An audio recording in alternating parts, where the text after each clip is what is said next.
O segredo da palavra que se fez carne.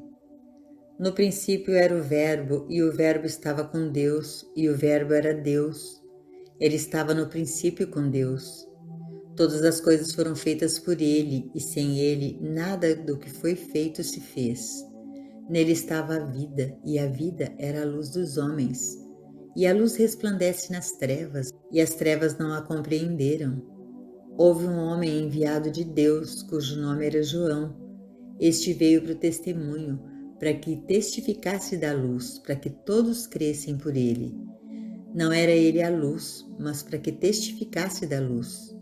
Aí estava a luz verdadeira, que ilumina a todo homem que vem ao mundo. Estava no mundo, e o mundo foi feito por ele, e o mundo não o conheceu.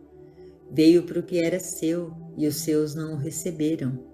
Mas a todos quantos o receberam, deu-lhes o poder de serem feitos filhos de Deus, aos que creem no seu nome, os quais não nasceram do sangue, nem da vontade da carne, nem da vontade do homem, mas de Deus.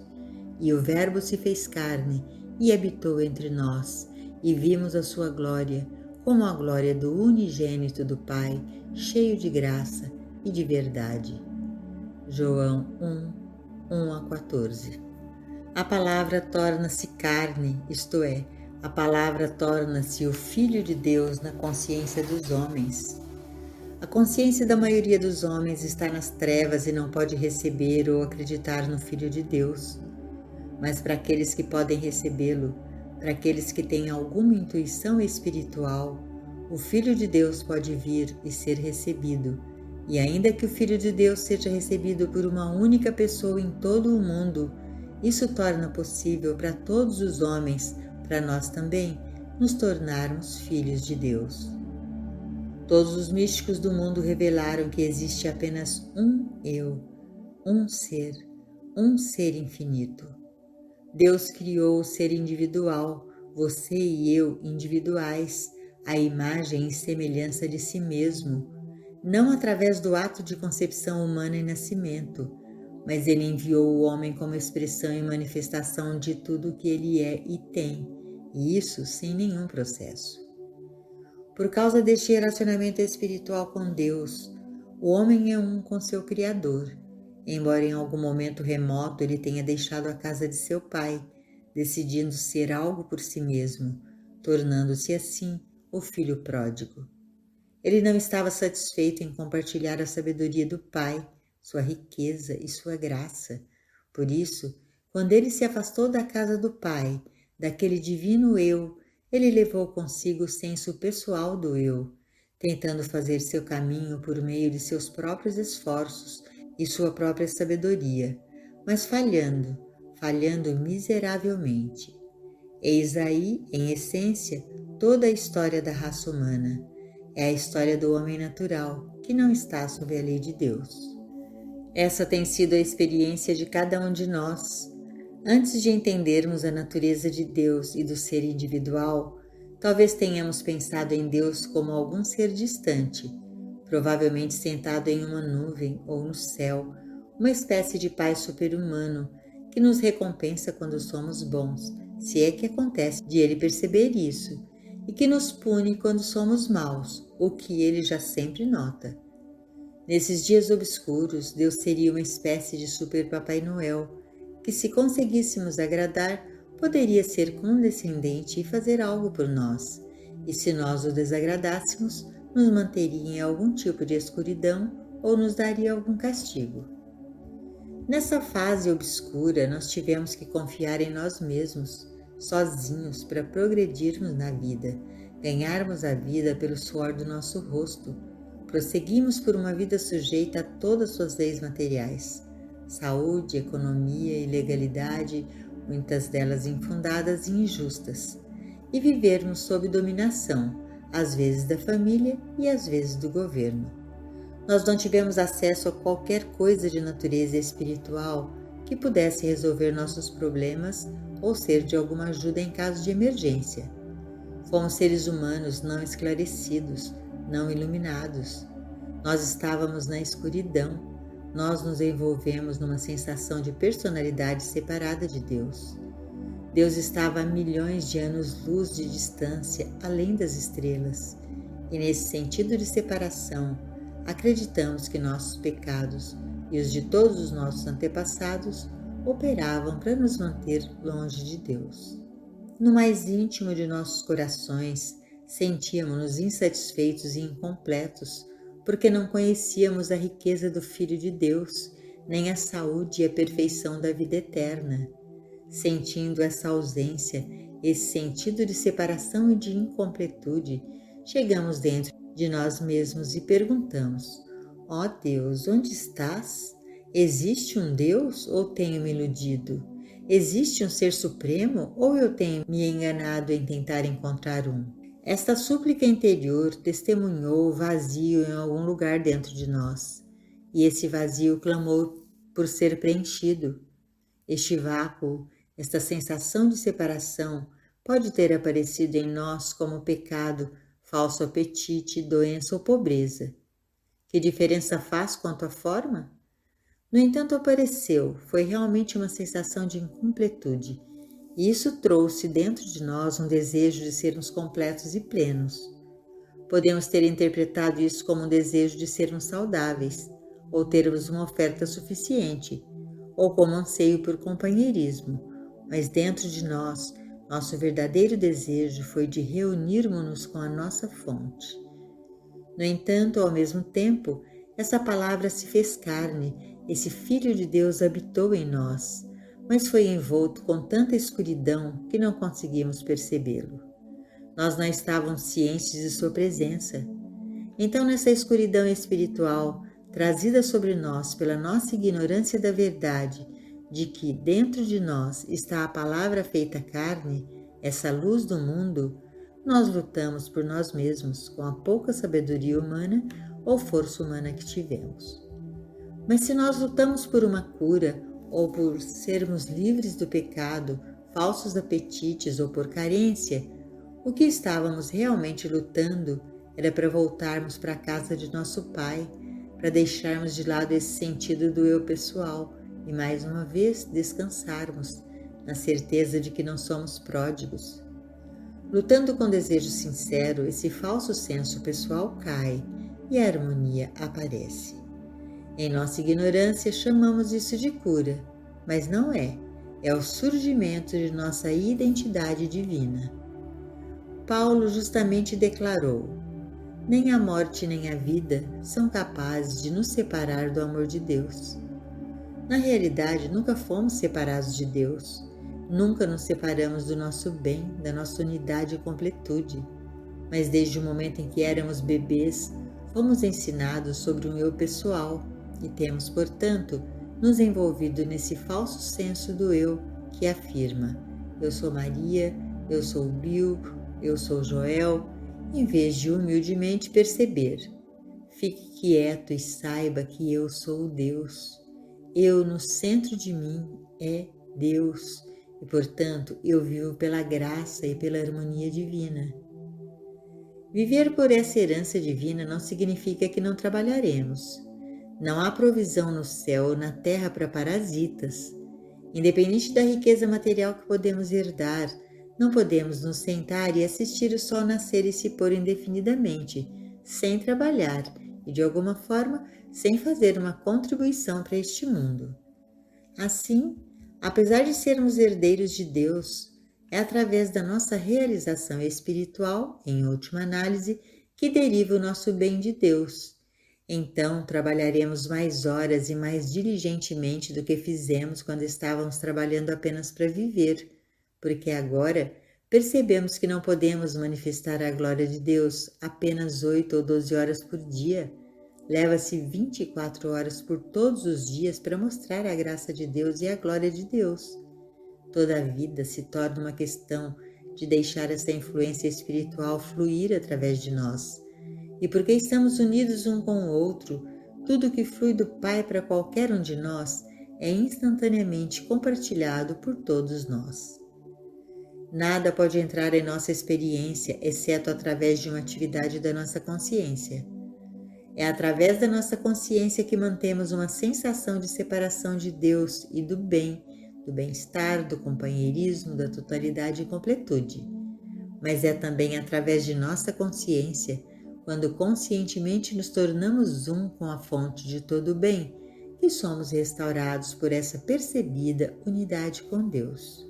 Em sua consciência, o homem tem ou não tem. Ele, dentro de sua consciência, ou se separa do seu bem ou se encontra com ele.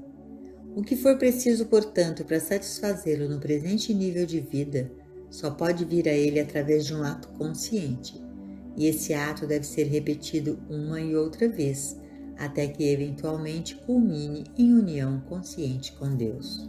Atingir a união com Deus geralmente não vem em um único passo. É mais do que provável que seja o resultado de anos de dedicação, estudo, meditação e serviço no estágio inicial do que poderia ser chamado de primeiro grau. Quando chegamos a este primeiro grau, começamos a aprender que existe um Deus e que tanto somos um com Deus que Ele executa tudo aquilo que nos é dado a fazer. Ao persistirmos em seguir os ensinamentos do Cristo, aprendendo a perdoar 70 vezes 7, orando por nossos inimigos e não resistindo ao mal, aproximamo-nos cada vez mais da percepção de nossa verdadeira identidade e da presença de Deus em nós. Mas nós não podemos chegar em sua presença com uma atitude cruel e condenável em relação à vida. Temos que ir de modo gentil e pacífico, em silêncio e confiança, se é que esperamos ouvir essa voz pequena e silenciosa interior. Gradualmente, alcançamos uma atitude consciente com a infinita fonte do nosso ser, uma consciência cada vez maior do infinito. Tornamo-nos cada vez mais conscientes de que existe uma presença que vai adiante de nós para endireitar os caminhos tortos em caminhos retos. Nós sentimos que não estamos sós, que dentro de nós realmente existe este infinito invisível. Algumas vezes parece quase como se estivesse dentro do nosso peito, e às vezes como se estivesse sentado em nosso ombro ou em pé atrás de nós. Mas estamos sempre cientes, mesmo que vagamente, que existe um Pai, uma presença e poder invisíveis, e então, mais e mais, nós descansamos nele. Tudo isso é progresso no primeiro grau. À medida que nos aproximamos da última parte da experiência do primeiro grau, começamos a perceber que estamos vivendo mais pela graça do que por esforço. Estamos vivendo mais por um poder que está fazendo coisas para nós, sem nossa tomada de pensamento consciente. E às vezes são feitas antes mesmo que saibamos que há uma necessidade para elas. Algo parece ir adiante de nós, mudando as relações entre nós e as pessoas que conhecemos. O resultado final de passar por este grau é o ganho de absoluta convicção interna de que onde estamos, Deus está, que o lugar onde estamos é terra santa, que há um Ele, um Eu que executa aquilo que nos é dado fazer, que existe uma graça divina que provê as nossas necessidades, não pela força nem pelo poder, mas pelo gentilíssimo Espírito de Deus que está dentro de nós. Apesar dessa consciência contínua de uma presença interior, ainda há outra barreira que separa todos os homens da realização e demonstração de Deus: a crença de que existem dois poderes. Nos estágios iniciais de nosso estudo da verdade, buscamos a Deus como um poder porque, na nossa ignorância, gostaríamos de usar o poder de Deus sobre algum outro poder. Mas a maior realização nesse estágio de nosso desenvolvimento é a percepção de Deus como um, e não como um poder sobre algum outro poder, mas como o único poder. É quando começamos a entrar em realização com Deus como o único poder que já não tememos poderes externos de qualquer tipo, nem mesmo os exércitos alienígenas. Ao passar pelo primeiro grau, uma transformação da consciência acontece.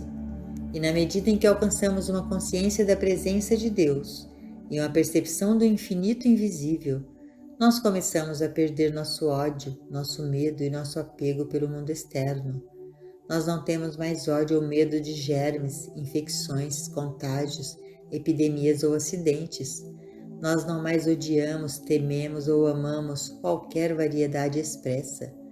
Estamos começando a alcançar a realização do não poder de todas as formas. Nós não tememos terremotos, furacões, tornados, ciclones ou inundações. Entendemos que, por causa da natureza infinita do ser espiritual, esses poderes não são poder, eles são o braço de carne, ou seja, nada.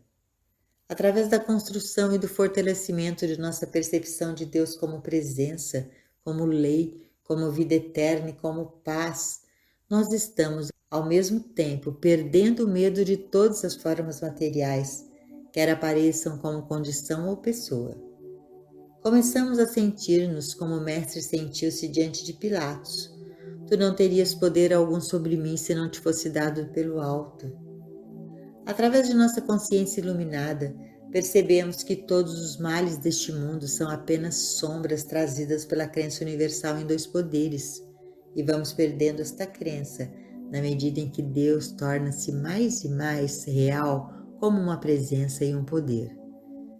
A consciência iluminada é um estado de consciência individual, sua e minha, no qual o medo e o ódio pelas coisas externas começam a desaparecer.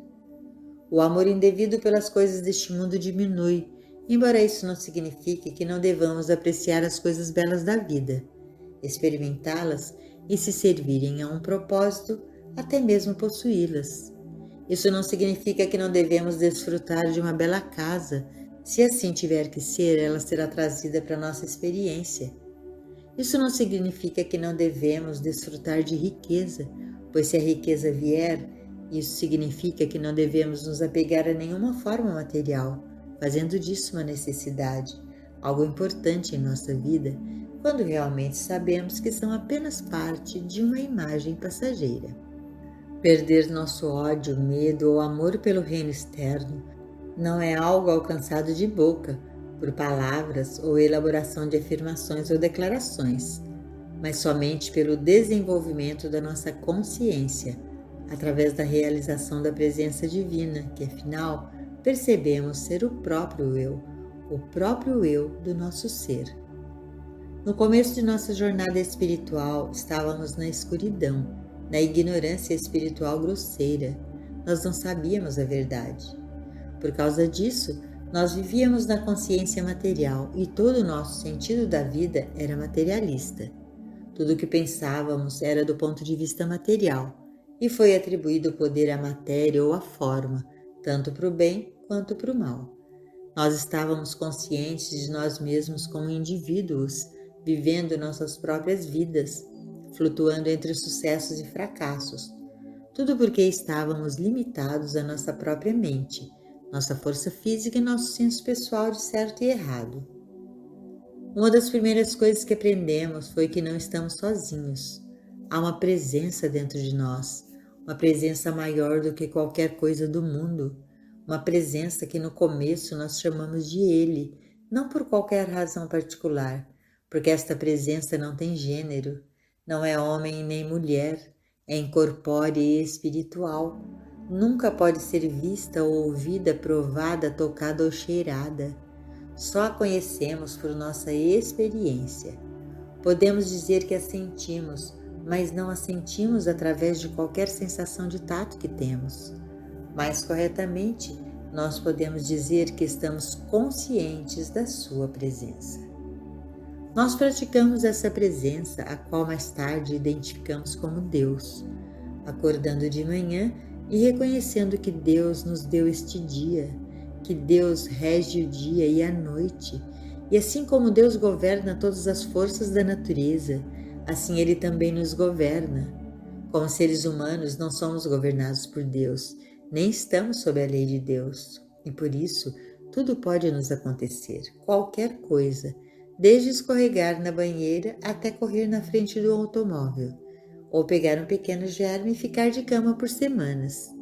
Tudo pode acontecer conosco até nos tornarmos conscientes da presença e começarmos a praticar a verdade dentro de nós todo dia.